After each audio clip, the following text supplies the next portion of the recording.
آزاد ہوئے جاتے ہیں وہ غسل میں بھی دھل جاتے ہیں. صحیح. تو اور غسل وضو میں جو ہے وہ نیت شرط نہیں ہے، البتہ سنت ہے. تو لہذا اگر اس نے پورے جسم پہ پانی بہا دیا غسل میں تو اس کا جو ہے وضو بھی ہو جائے گا. ٹھیک. اچھا، اسی طرح یہ ارشاد فرمائیں کہ جو پانی دھوپ کے اندر گرم کیا جاتا ہے دھوپ کے ذریعے، تو کیا اس سے غسل کرنے میں کوئی شرعاً قباحت ہے؟ دیکھیں وہ صورت میں ہے کہ سونے چاندی کے علاوہ کسی اور دھات میں وہ گرم ممالک میں گرم موسم میں اگر وہ ہوا ہے تو اس سے جو ہے وہ وضو غسل نہ کیا جائے. باقی ویسی جو لائن کا پانی گرم ہو جاتا ہے ویسی گرم ہو جاتا ہے تو اس میں وضو کرنے میں حرج نہیں ہے. ٹھیک. جی مزید کالس لیں گے.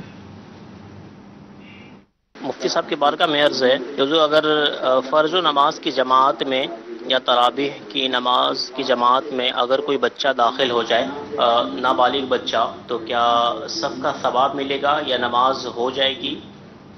اچھا، بچوں کے حوالے سے میں مزید ان کے سوال میں یہ ایڈ کروں گا کہ والدین جو والد صاحب یا بڑے بھائی لے کر آتے ہیں بڑے متشدد ہوتے ہیں، وہ تھوڑا سا بھی آگے پیچھے کریں تو ان کو جلال آ جاتا ہے. اور آج کل جیسے طاق راتیں شروع ہو گئی ہیں تو بچوں کا بھی رش مطلب نظر آتا ہے. کیا فرمائیں گے آپ؟ دیکھیں نابالغ بچے دو طرح کے ہیں.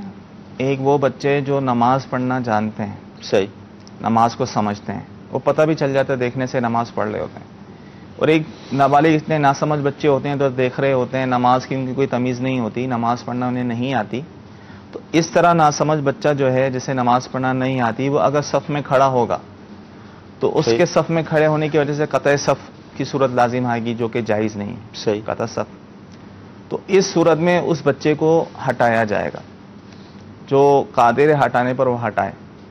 اور اگر جو ساتھ اپنے بچے لے کر آئے ہیں ایسے ناسمجھ بچے، وہ اگر ہٹانے نہیں دیتے تو وہی گناہ گار ہوں گے. صحیح. کہ اس بچے کی وجہ سے قطع صف ہو رہی ہے کہ اس کی نماز ہی نہیں ہے، گویا کہ وہاں کوئی کھڑا ہی نہیں ہے. صحیح. تو قطع صف کی وجہ سے وہ لانے والا گناہ گار ہوگا. اور اگر ایسا بچہ ہے اگرچہ نابالغ ہے لیکن نماز پڑھنا جانتا ہے تو اس کی نماز ہے. اگر اس نے نماز شروع کر دی ہے، مردوں کے درمیان ہی کھڑا ہو گیا ہے، تو اب اس کو ہٹانا جائز نہیں ہے. صحیح. بعض لوگ اس طرح کرتے ہیں کہ ان کو بھی ہٹا رہے ہوتے ہیں، تو یہ جائز نہیں ہے کہ ان کے کھڑے ہونے کی وجہ سے نماز میں کوئی خلل واقع نہیں ہوگا اور کوئی کراہت بھی لازم نہیں ہوگی. ایک بچہ ہو تو ویسے کھڑا ہو سکتا ہے. ہاں ایک سے زیادہ بچے ہوں تو ان کی صفوں کو جو ہے وہ سب سے آخر میں بنایا جائے. صحیح. اور یہ جو صفوں کی ترتیب ہے کہ پہلے جو ہے مردوں کی صفیں ہوں پھر بچوں کی صفیں ہوں، یہ کوئی فرض نہیں ہے. صحیح. یہ جو ہے یہ سنت ہے. یعنی اس کے چھوڑنے سے کوئی نماز میں فساد نہیں ہوگا. اگر بچوں کی صف آگے بھی بن گئی، پیچھے مردوں نے صف بنا لی، تو ان کی نماز ہو جائے گی. صحیح. البتہ ایسے بچے کھڑے ہوئے ہیں جو ناسمجھ ہیں، جن کی نماز نہیں ہے، جو نماز پڑھنا نہیں جانتے، تو ان کو پیار سے ہٹا دیں کہ ان کی موجود کی وجہ سے جو ہے وہ قطع صف ہو رہی ہے. اگر نہیں ہٹا سکتے، وہ لانے والے جو ہے برا مانتے ہیں، تو وہ جو لے کر آئے وہ گناہ گار ہو. جی ویڈیو سوال لیں گے ہم.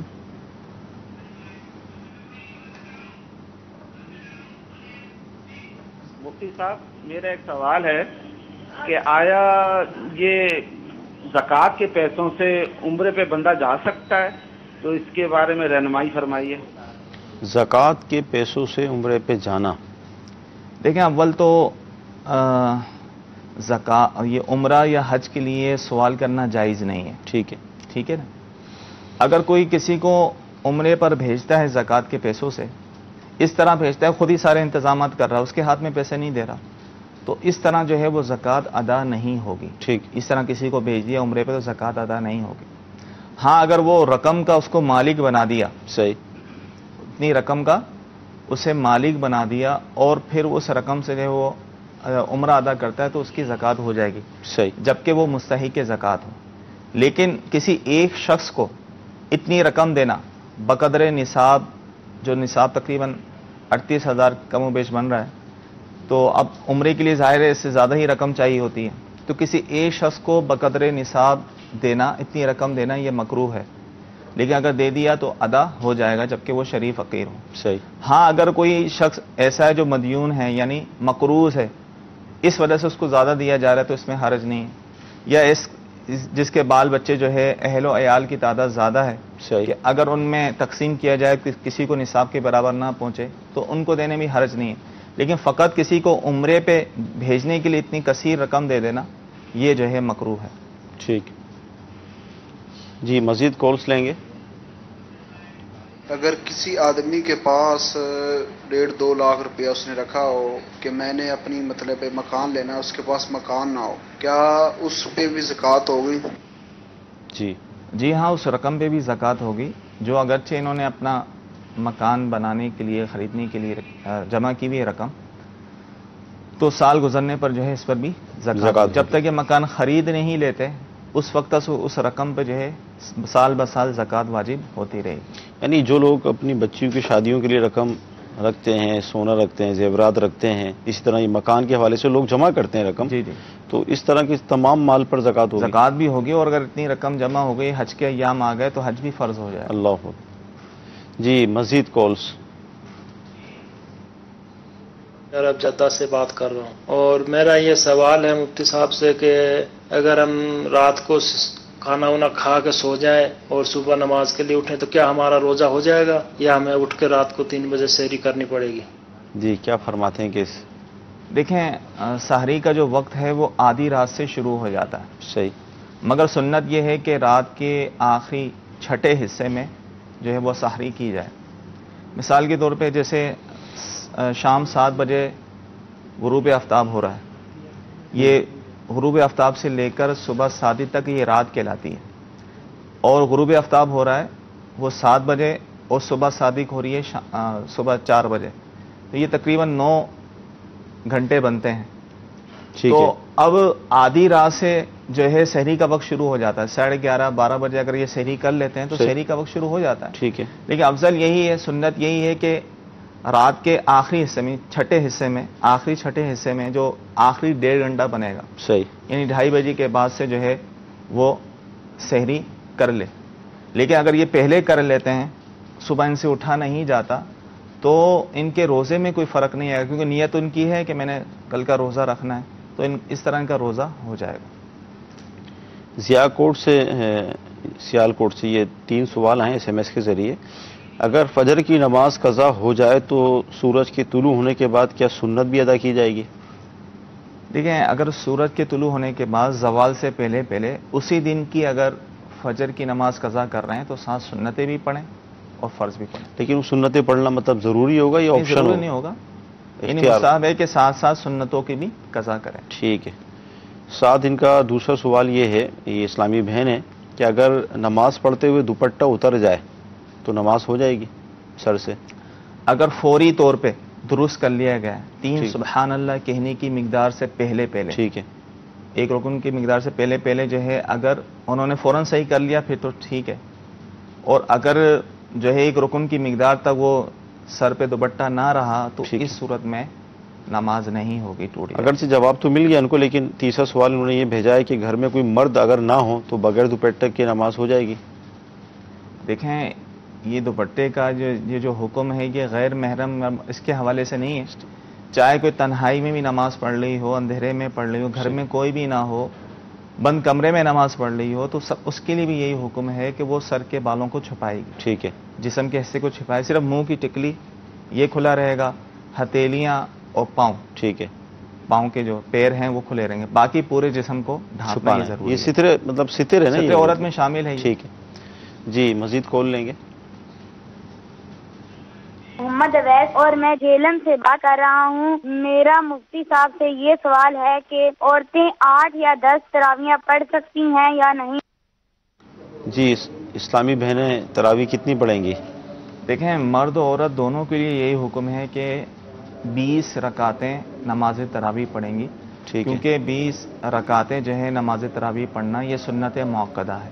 لہذا عورتیں بھی جو ہیں وہ 20 رکعتیں ہی تراویح پڑھیں. اچھا، اسلامی بہنیں جو تراویح پڑھیں گی اگر وہ حافظہ نہ ہو، ان کو قرآن مکمل یاد نہ ہو، یا قرآن 1-2 صورتیں یاد ہوں، تو وہ پھر کیا کریں؟ وہی پڑھتے رہیں جو صورتیں یاد ہیں، وہی پڑھتے رہیں. جی مزید کالس. پتہ چل جائے کہ طلاق ہوگی یا بچی کو، تو اس کے کتنا عرصہ بعد بچی کا دوبارہ نکاح کیا جا سکتا ہے؟ جی طلاق ہونے کے بعد لڑکی کب نکاح کرے؟ عدت گزرنے کے بعد. عدت کی اور عدت کی تفصیل یہ ہے کہ اگر تو بچی حمل سے ہے، وہ لڑکی حمل سے ہے، ٹھیک، تو بچہ پیدا ہونے تک اس کی عدت ہوگی، اب وہ چاہے ٹھیک، کتنے ہی دن لگ جائیں. صحیح، اور اگر وہ حمل سے نہیں ہے اور اسے حیض آتا ہے، حائضہ عورت جس کو ماہانہ ماہواری آتی ہے، ٹھیک ہے، تو ان کی عدت جو ہے وہ 3 حیض ہے. اب صحیح، اس میں دن کی قید نہیں ہے، 3 حیض چاہے 3 مہینے میں گزرے ہیں، 3 مہینے سے پہلے بھی گزر سکتے ہیں، 3 صحیح ہے. مہینے سے زیادہ بھی لگ سکتے ہیں. اور جس کو حیض نہیں آتا اس وجہ سے کہ ابھی بہت چھوٹی ہے، حیض آنا شروع ہی نہیں ہوا، صحیح، یا بوڑھی ہو چکی ہے، 55-60 سال عمر ہو چکی ہے، اب حیض نہیں آتا، اسے مایوس ہو چکی ہے، تو اس صورت میں ایسی عورت کی عدت ہوتی ہے 3 ماہ. صحیح، تو عدت گزرنے کے بعد ہی یہ نکاح کر سکتی ہے، ٹھیک، جبکہ وہ طلاق جو ہے رخصتی اور خلوت کے بعد ہوئی ہو. ٹھیک ہے. جی مزید کالز. میں روزہ افطاری کے وقت اپنے موبائل میں آن لائن مدنی چینل آن کرتا ہوں، اس کی اذان کے حساب سے روزہ افطار کرتا ہوں، جبکہ میرے ایریے کی مسجدوں میں اذان ہو چکی ہوتی ہے، 1-8 منٹ کا فرق ہے، تو اس میں اذان سے کوئی مسئلہ تو نہیں ہے؟ دیکھیں اس کا اعتبار، اذان کا تو اعتبار کرنا ہی نہیں چاہیے. مدنی چینل پر بھی جو افطار کیا جاتا ہے وہ اذان سے پہلے ہی کیا جاتا ہے. صحیح، اصل وقت کا اعتبار ہے. آپ کی گھڑی صحیح ہے، آپ کو صحیح وقت معلوم ہے، تو آپ جو ہے اپنے شہر اپنے علاقے کے اعتبار سے ہی وقت پر ہی روزہ افطار کریں، صحیح. جو ہے اس کا اذان کا انتظار نہ کریں. اب مثال کے طور پہ مدنی چینل پر اذان ہوتی ہے باب المدینہ کراچی کے حساب سے، جی جی ابھی حیدرآباد میں مدنی چینل دیکھ رہے ہیں تو وہاں تو 10 منٹ ظاہر پہلے ہے افطار ہو وہاں جاتا تو ہے. بالکل فرق پڑے گا اس لیے کہ میں نے کہا کہ اپنے شہر کے اعتبار سے جی. ہی یہ کریں گے. اگر باب المدینہ میں بھی ہیں پھر بھی اگر مدین چینل کے اعتبار سے اگر روزہ افطار کرتے ہیں تو روزہ تو ان کا درست ہو جائے گا، لیکن پھر بھی اعتبار اپنے وقت کا کریں، صحیح، کہ وقت صحیح معلوم کر لیں، گھڑی اپنی درست کر لیں، اس وقت پہ وقت ہو جائے تو اذان کا انتظار نہ کریں، روزہ افطار کر لیں. مدنی چینل کے ناظرین جو اوقات صلات کے نقشے ملتے ہیں تو باب المدینہ کا جو نقشہ ہے جو دعوت اسلامی کا اشاعتی ادارہ مکتب المدینہ شائع کرتا ہے، اس کے اندر باب المدینہ کے اطراف کے حوالے سے بھی مزید تفصیل موجود ہے کہ کچھ منٹ کا وہاں پر بھی ہمیں فرق کرنا پڑے گا. تو لہذا جس طرح مفتی صاحب نے ارشاد فرمایا کہ آپ فقط مدنی چینل کی ہونے والی اذان پر روزہ افطار کو نہ رکھیں، بلکہ اب جہاں آپ رہتے ہیں وہاں کے حساب سے اس کی ٹائمنگ کو دیکھ کے روزے کی پھر افطار کریں اور اذان کا انتظار نہ کریں، کیونکہ اذان روزے کے افطار کے لیے شرط نہیں ہے، وہ تو ظاہر اذان مغرب کے لیے دی جا رہی ہے. جی مزید کورس لیں گے ہم. میں محمد عمران اختاری باب المدینہ کراچی سے بات کر رہا ہوں. مفتی صاحب کی بارگاہ میں میرا یہ سوال ہے کہ کوئی شخص اگر شرعی فقیر ہو، زکوٰۃ دیتا ہو تو لے کر پھر وہ اپنے والدین اور اہل و عیال پہ خرچ کرے، تو کیا اس طرح اپنے ماں باپ پر خرچ کرنا جائز ہے؟ اور شرعی فقیر کی حیثیت بھی اور تعریف بھی بیان فرما دیں. السلام علیکم ورحمۃ اللہ وبرکاتہ. وعلیکم السلام ورحمۃ اللہ وبرکاتہ. یعنی زکوٰۃ پہ قبضہ کر لے پھر اپنے والدین کی خدمت کرے. لیکن فقیر اسے کہتے ہیں جس کے پاس نہ سونا ہو نصاب کے برابر، نہ چاندی ہو، نہ ضرورت سے زائد کوئی رقم ہو، نہ اتنی مالیت کا 52.5 تولے چاندی کی مالیت کا ضرورت سے زائد کوئی سامان ہو، یا ہو تو صحیح لیکن وہ خود اتنا مقروض ہے کہ قرضہ اس کا بہت زیادہ ہے، تو یہ شریف فقیر کہلاتا ہے. صحیح. تو شریف فقیر جسے زکوٰۃ دینا جائز ہے، اگر اس کو زکوٰۃ دی جائے تو زکوٰۃ تو ادا ہو جاتی ہے. صحیح. اب وہ شریف فقیر اپنے والدین کو دے، جس کو بھی دے، تو یہ بالکل جائز ہے، اس میں کوئی حرج نہیں ہے، کیوں اب وہ زکوٰۃ نہیں کہلائے گی نا. زکوٰۃ تو شریف فقیر کو دینے سے ادا ہو گئی، اب شریف فقیر جہاں چاہے جس کو دینا چاہے دے سکتا ہے. صحیح. ایسے میں شامل کریں گے اگر کوئی ہماری اسلامی بہن پریگننٹ ہوں اور 5 ماہ ہو گئے تو ڈاکٹر تو منع کرتے ہیں روزہ رکھنے سے، تو اب یہ کیا کریں، روزہ چھوڑ دیں؟ دیکھیں عام طور پہ بھی نقصان دہ نہیں ہوتی صورتحال، خود رکھ کے دیکھ لیں، تجربہ کر لیں. اگر روزہ رکھنے کی وجہ سے واقعی ایسی کمزوری ہے، اپنے یا بچے کی جان کا صحیح اندیشہ ہو، تو اس صورت میں روزہ چھوڑنے کی اجازت ہوگی، بعد میں قضا کرنی ہوگی. ٹھیک ہے. مزید ایس ایم ایس سے فرض اور سنت نماز میں کیا پڑھنا چاہیے پلیز بتائیے. سوال واضح نہیں. فرض نماز میں اور سنت نماز میں کیا پڑھیں؟ قرات کے حوالے سے شاید ہوگا. دیکھیں قرات کے حوالے سے کر رہے ہیں کہ جو صورتیں یاد ہیں وہ پڑھیں. صحیح. فرضوں کی پہلی دوسری رکعت میں تو سورت الحمد شریف کے بعد سورت کا ملانا واجب ہوتا ہے، تیسری چوتھی رکعت میں سورت نہیں ملائی جاتی، اور جو سنت نماز ہوتی ہے اس کی ہر رکعت میں، چاروں رکعتوں میں جو ہے وہ الحمد شریف کے ساتھ سورت کا ملانا واجب ہوتا ہے. ٹھیک جی، مزید کالس. میں یہ سوال پوچھنا چاہتا تھا کہ نمبر کھیلتا ہوں، جو پرائز بونڈ کے نمبر ہوتے ہیں نا وہ میں کھیلتا ہوں، تو وہ کھیل سکتا ہے یا نہیں کھیل سکتا؟ پرائز پونڈ کے نمبرز کھیلتے ہیں جی یہ وہی صورتیں جوبے والی صورت ہے، اور یہ کھیلنا جائز نہیں ہے کیونکہ وہ نمبر سے کھیلتے ہیں، انعام نکل آئے تو ٹھیک ہے، ورنہ پیسے ان کے ضائع ہو جاتے ہیں. تو یہ کھیلنا جائز نہیں ہے، چاہے وہ رمضان ہو یا رمضان کے علاوہ ہو. رمضان کے علاوہ بھی گناہ ہے، یہ رمضان میں کریں گے تو اور زیادہ گناہ ہوگا. پرائز بونڈ تو جائز ہیں کہ پرائز بونڈ آپ نے خرید لیا، اس پر انعام نکل گیا، لیکن اس طرح نمبر کی جو خرید و فروخت ہوتی ہے یہ جائز نہیں ہے. اچھا، اسی طرح ہمارے موبائل میں آئے دن کوئی نہ کوئی ایس ایم ایس آ رہا ہوتا ہے کہ آپ اس میں شامل ہو جائیں، اگر آپ کو اتنا انعام ملے گا اور اتنے پیسے آپ کے کٹ جائیں گے. ہاں، یہ صورت بھی جائز نہیں ہے کہ اس سوال کا آپ جواب دیں. ہاں، کو قرآن اندازی میں آپ کو یہ ملے گا، وہ ملے گا، اور اتنے آپ کے پیسے کٹیں گے، تو یہ صورت بھی جائز نہیں ہے. مدنی چینل کے ناظرین، ہمارے معاشرے میں ایسی کئی صورتیں ہیں اور امیر علیہ سنت نے کتاب غیبت کی تباہ کاریوں میں 6 صورتیں ایسی بیان کی ہیں کہ جو ہمارے معاشرے میں رائج ہیں، اور وہ 6 کی 6 صورتیں جوئے کی ہیں. تو لہذا جوا جو مروج ہے، جو مشہور ہے، صرف وہی جوا نہیں ہوتا، اس کے علاوہ بھی صورتیں ہیں. یعنی بڑے کہتے ہیں نا خوبصورت انداز کے اندر وہ اس کو شامل کر لیا گیا ہے، اور ایک تعداد ہے کہ جو موبائلز کے ذریعے یا دیگر ایسی جو صورتیں ہیں بیان کی گئی ہیں وہ جوئے کے اندر مبتلا ہو جاتے ہیں. اللہ تعالیٰ محفوظ فرمائے. جی، مزید کال. تیمور احمد جکما باتیں. مفتی صاحب سے سوال ہے کہ روزے کی حالت میں بندہ وہ ناخن وغیرہ کاٹ سکتا ہے اور اس کے ساتھ ساتھ بال کٹوا سکتا ہے؟ روزے کی حالت میں ناخن کٹوانا، بال کٹوانا، سرما لگانا، غسل کرنا. روزے کی حالت میں ناخن کاٹ سکتے ہیں اور بال بھی صاف کر سکتے ہیں، غیر ضروری جو بال ہوتے ہیں، سر کے بال بھی کٹوا سکتے ہیں، اور اس میں کوئی حرج نہیں ہے. یعنی روزے میں کوئی فرق نہیں پڑتا. سرما لگانے سے روزہ نہیں ٹوٹتا، غسل کرنے سے بھی نہیں ٹوٹتا. صحیح. اور غسل بار بار کرنا جائز ہے، اس میں کوئی حرج نہیں. ٹھیک. اچھا، اسلامی بہنیں جو اعتکاف میں ہیں وہ سوال یہ پوچھ رہی ہیں کہ جو بچوں کے ابو ہیں وہ شہر سے باہر ڈیوٹی کرتے ہیں، تو کیا بچوں کے جو ابو ہیں ان سے فون پر بات کر سکتی ہیں اعتکاف کی صورت میں؟ جی ہاں، ضرورتاً بات کر سکتی ہیں، کوئی حرج نہیں. جی، مزید کال. میرا نام زبیر خان ہے. میرا یہ سوال ہے کہ میرے پاس گاڑی تھی، میں نے وہ بیچی ہے، اس کے پیسے مجھے جو ہے وہ 8 مہینے بعد ملنے، تو کیا اس کی زکوٰۃ میں اب دینے کا حقدار ہوں یا 8 مہینے بعد؟ جی، زکوٰۃ کب دیں گے؟ اصل تو یہ ہے کہ جب وہ رقم مل جائے جب زکوٰۃ دیں گے. اگر ان کا سال پورا ہو چکا ہے، یعنی پہلے سے اگر یہ صاحب نصاب ہیں، اس کا سال ہو چکا ہے، اب مزید جو پیسے ان کو بعد میں ملنے ہیں، تو ابھی سے اگر ان کا زکوٰۃ نکالنا چاہیں تو اچھی بات ہے، ورنہ جب وہ ملیں گے پیسے جب زکوٰۃ نکالنا لازم ہو. ٹھیک. جی، مزید کال. میرا جی مفتی صاحب سے یہ سوال ہے کہ اگر کسی نے داڑھی نہیں رکھی تو وہ اذان یا تکبیر کہہ سکتا ہے؟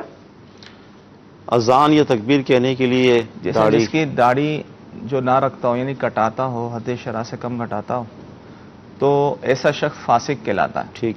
تو فاسق کی اذان و اقامت کہنا یہ مکروہ ہے. ٹھیک. بلکہ فقہاء نے یہاں تک فرمایا کہ فاسق نے اذان دے دی ہے تو اس کی اذان کا اعادہ کرنا، یعنی دوبارہ دینا، یہ مستحب ہے. صحیح. تو لہٰذا جو فاسق ہوں، یعنی داڑھی منڈاتے ہوں، حد شرع سے کم گھٹاتے ہوں، تو ان سے اذان و اقامت نہیں کہلوانی چاہیے. صحیح. جی، مزید کال.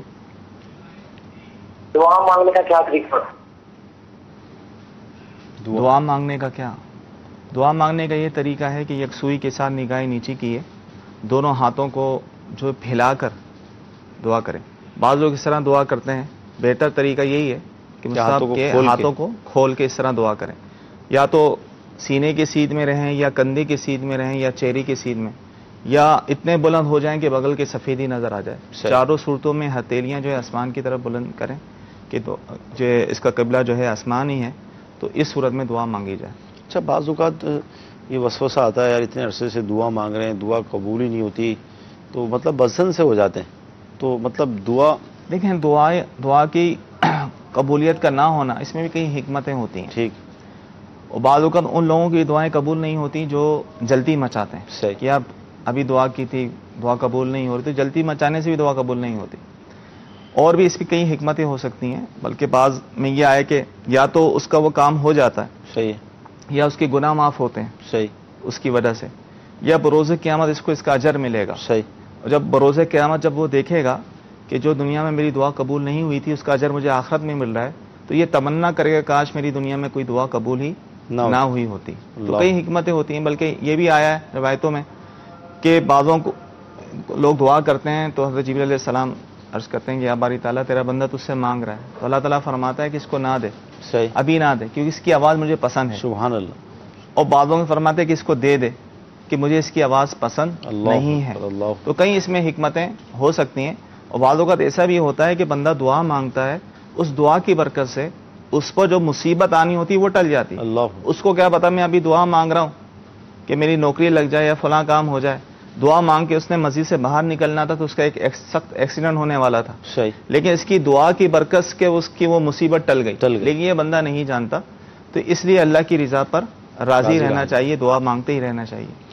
مدنی چل کے ناظرین, دعا مانگنا خود ایک عبادت ہے اور اس پر ثواب ملتا ہے, تو لہذا بندے کا کام ہے کہ وہ اپنے رب سے مانگتا رہے, اس کی بارگاہ میں التجا کرتا رہے, اور ہمارے حق میں کیا بہتر ہے یہ اللہ تعالیٰ بہتر جانتا ہے. تو لہذا ہمارا کام مانگنا ہے, ہم مانگتے رہیں, جب ہمارے حق میں بہتر ہوگا وہ ہمیں عطا فرما دے گا. اور رمضان کا یہ مہینہ دعاؤں کی قبولیت کا مہینہ, مانگنے کا مہینہ, تو رمضان میں تو جتنا ہو اپنے لیے آقا علیہ الصلوۃ والسلام کی امت کے لیے خوب دعائیں مانگیں, انشاءاللہ تعالیٰ بے شمار برکتیں نصیب ہوں گی. جی مزید کال. میرا مفتی صاحب سے سوال ہے کہ جیسے بچوں کی امی نے قسم اٹھا لی تھی کہ میں فلانی چیز یہ کروں گی غصے میں آ کر, تو انہوں نے وہ قسم پوری نہیں کری, تو ان کا کچھ توڑ بتا دیں.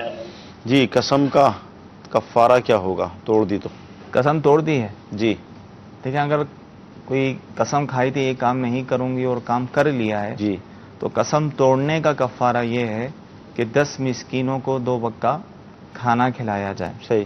جو 10 مسکینوں کو 2 وقت کا کھانا کھلایا جائے, ان کو کپڑے پہنائے جائیں. صحیح. رقم بھی دے سکتے ہیں, 10 فطری کی رقم 10 مسکینوں کو دے دیں. جیسے پاکستان میں جو فطری کی رقم گندم کے اعتبار سے مقرر کی گئی ہے وہ 100 روپے ہے. صحیح. تو اس طرح 100 روپے کر کے 10 لوگوں کو دے دیں گے. اگر یہ نہیں کر سکتے, اتنے پیسے نہیں, اتنی استطاعت نہیں ہے, تو پھر لگاتار 3 روزے رکھنے ہوں گے. صحیح. اچھا, یہ اگر کوئی کپڑے دینے پر یا کھانے پر قادر نہ ہو تو پھر وہ روزے رکھے؟ جی جی. پے در پہ رکھے گا یا گیپ دے گا؟ پے در پہ, یعنی لگاتار 3 روزے اسے رکھنے ہوں گے. اگر تو انہوں نے ان کی قسم ابھی نہیں ٹوٹی, صحیح, تو ظاہر ہے جب تک ٹوٹے گی نہیں کفارہ نہیں ہے. صحیح. یہ کفارہ ہے قسم توڑنے. پتہ چلے پہلے انہوں نے کفارہ دے دیا پھر قسم توڑ دی, صحیح, تو پھر دوبارہ سے کفارہ دینا ہوگا. صحیح. تو یہ قسم توڑنے پر کفارہ ہے کہ 10 مسکینوں کو کھانا کھلائے یا ان کو کپڑے پہنائے. اگر استطاعت نہیں ہے تو لگاتار 3 روزے رکھے. صحیح.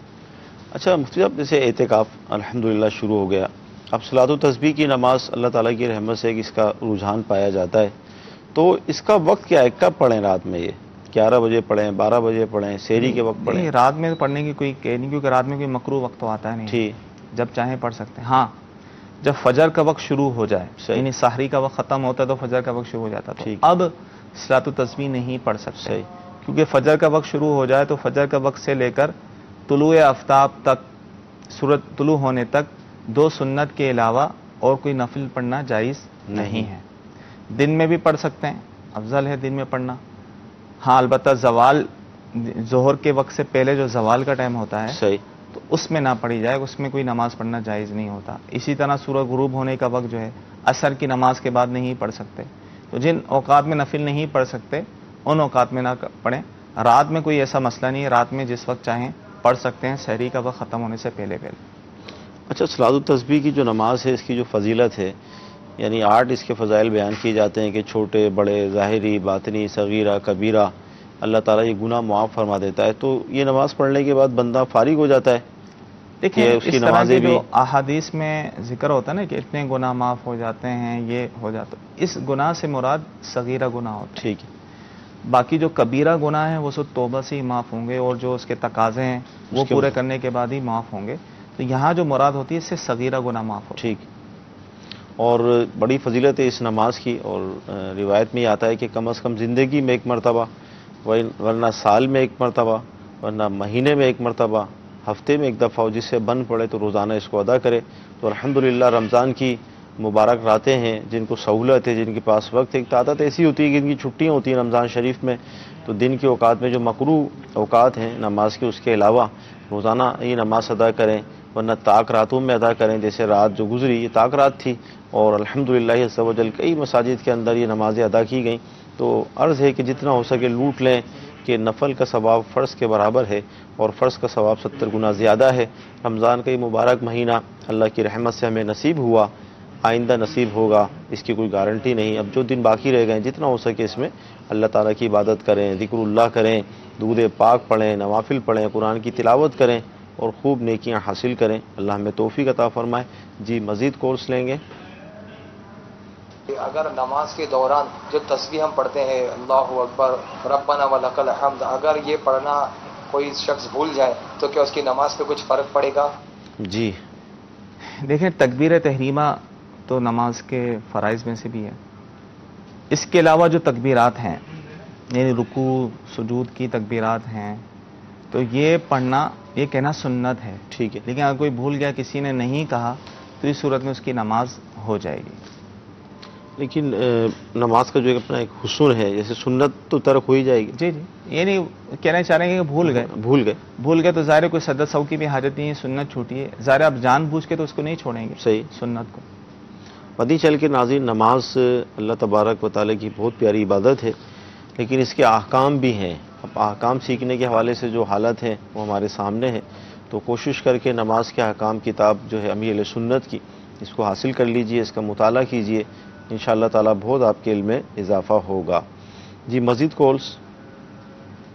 متین، میں گوجرا سے بات کر رہا ہوں. میرا سوال یہ ہے کہ جن کے دانتوں سے خون آتا ہو کہ ان کے لیے روزے کا کیا حکم ہے، اور میرا دوسرا سوال یہ ہے کہ جن کا وضو نہ رہتا ہو تو ان کے لیے تراویح کا کیا حکم ہے؟ جی معذور شرعی اگر ہو جائے. دیکھیں، جن کے دانتوں سے خون آتا ہو تو وہ بھی روزہ رکھیں گے. صحیح.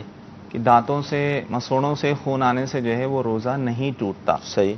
روزہ اسی صورت میں ٹوٹتا ہے کہ جب وہ خون اندر چلا جائے، حلق میں چلا جائے. اور اگر حلق میں چلا گیا، اس کا مزہ محسوس ہوا تو مطلقاً روزہ ٹوٹ جائے گا. ٹھیک ہے نا. اور اگر حلق میں مزہ محسوس نہ ہوا، حلق میں چلا گیا، مزہ محسوس نہ ہوا، صحیح، لیکن تھوک میں خون جو ہے وہ غالب ہے، صحیح، تھوک جو ہے سرخ ہو چکا ہے، تو اس صورت میں روزہ ٹوٹ جائے گا. اگر تھوک سرخ نہیں ہے بلکہ وہ کم ہے، یعنی زرد ہے یا بھی سفیدی ہے، تو اس کا مطلب ہے کہ تھوک غالب ہے. صحیح. تو اس سے روزہ نہیں ٹوٹے گا. لیکن اگر حلق میں خون کا مزہ محسوس ہو گیا، چاہے تھوک غالب ہو یا خون غالب ہو، باہر صورت جو ہے اس سے روزہ ٹوٹ جائے گا. تو لہذا احتیاط کرتے ہوئے وہ روزہ رکھ سکتے ہیں، اس میں کوئی مسئلہ نہیں ہے. اور انہوں نے ایک دوسرا پہلو پوچھا تھا، یہ یعنی وضو قائم نہیں رہتا تو تراویح کا کیا کریں؟ وضو قائم نہیں رہتا تو تراویح تو انہوں نے پڑھنی ہے. اب جماعت سے پڑھنا ان کے لیے دشوار ہے تو ٹھیک ہے، اپنے طور پہ علیحدہ پڑھ لیں. بار بار وضو ٹوٹ جائے تو ہر دفعہ وضو کر کے جو ہے اس کا وقت تو جو ہے سحری تک تو رہتا ہی ہے، یعنی نماز فجر تک اس کا وقت رہتا ہے. تو اس طرح جو ہے وہ ان کو اجازت ہوگی. ٹھیک ہے، جماعت سے ان کے لیے پڑھنا دشواری ہے تو اپنے طور پہ تنہا پڑھ لیں. صحیح. اس طرح وضو کرتے کرتے. ہاں، معذور شرعی والی اگر تعریف ثابت آ جائے، صحیح، یعنی پورا وقت ایسا ہو کہ ان کو اتنی بھی مہلت نہ ملے کہ وضو کر کے اس وقت کی فرض نماز پڑھ سکیں. اب عشاء کی نماز پڑھنی ہے، عشاء کا وقت تو بہت طویل ہوتا ہے. صحیح. عشاء سے لے کے فجر تک انہیں اتنا بھی وقت نہیں مل رہا ہے کہ وضو کر کے 4 فرض پڑھ لیں. صحیح. جیسے ہی کرتے ہیں وضو یا نماز پڑھنے لگتے ہیں وضو ٹوٹ جاتا ہے. تو ایسی صورت میں یہ معذور، شرعی معذور کہلائیں گے.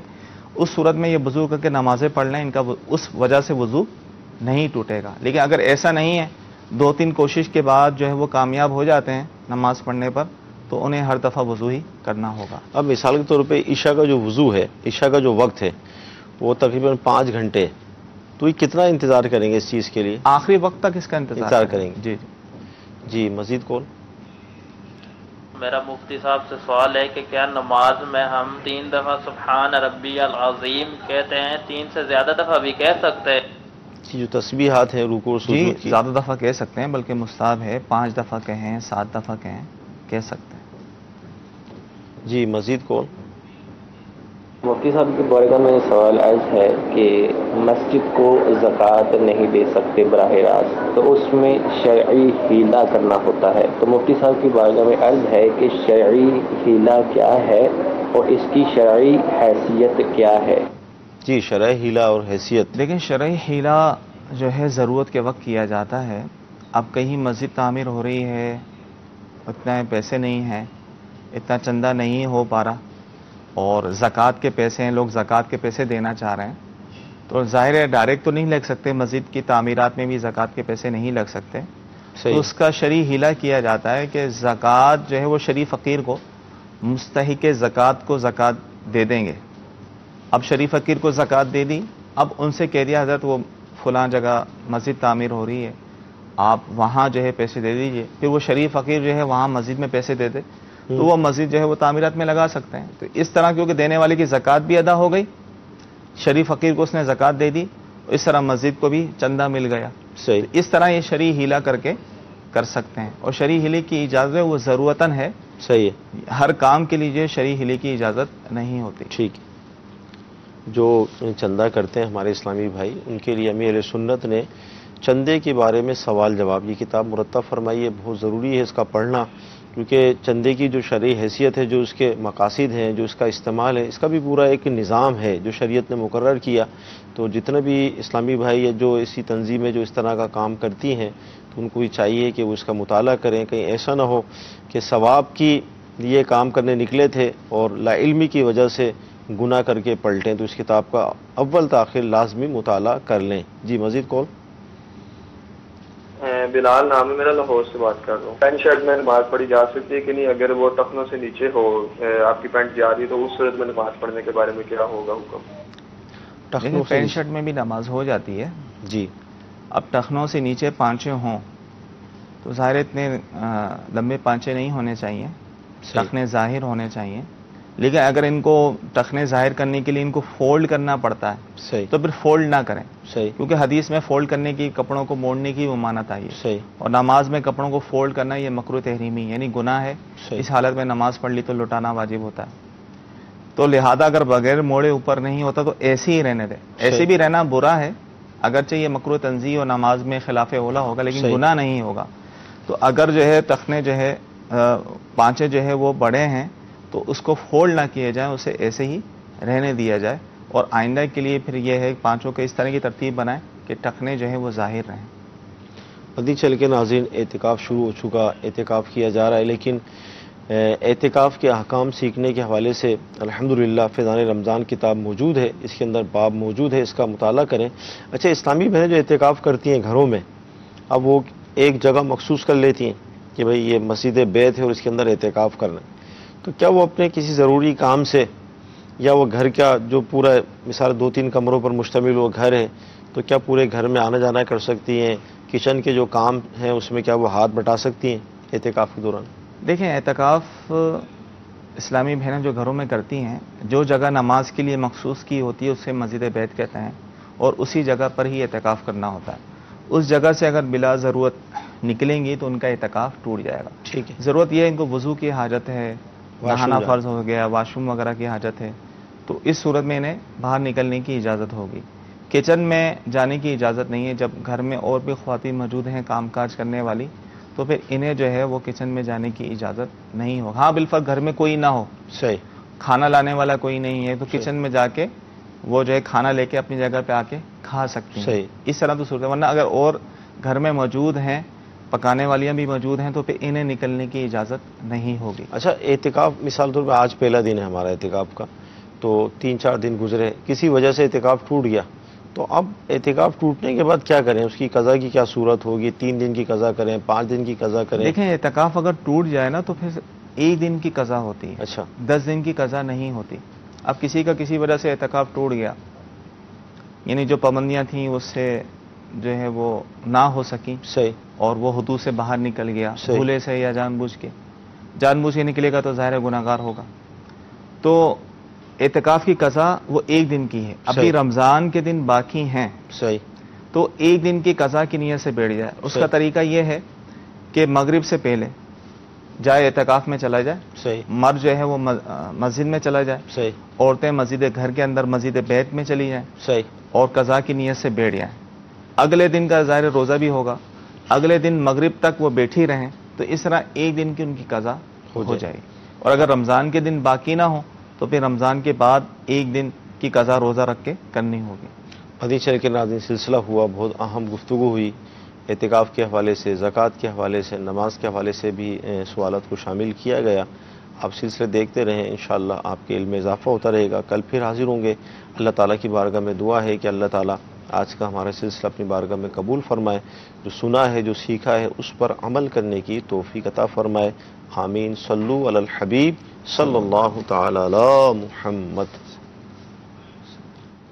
گزارے کیسے زندگی، آؤ علماء سے پوچھ لیں، آئے جو مشکل پیش کوئی، آؤ علماء سے پوچھ لیں۔ ان اللہ سمیع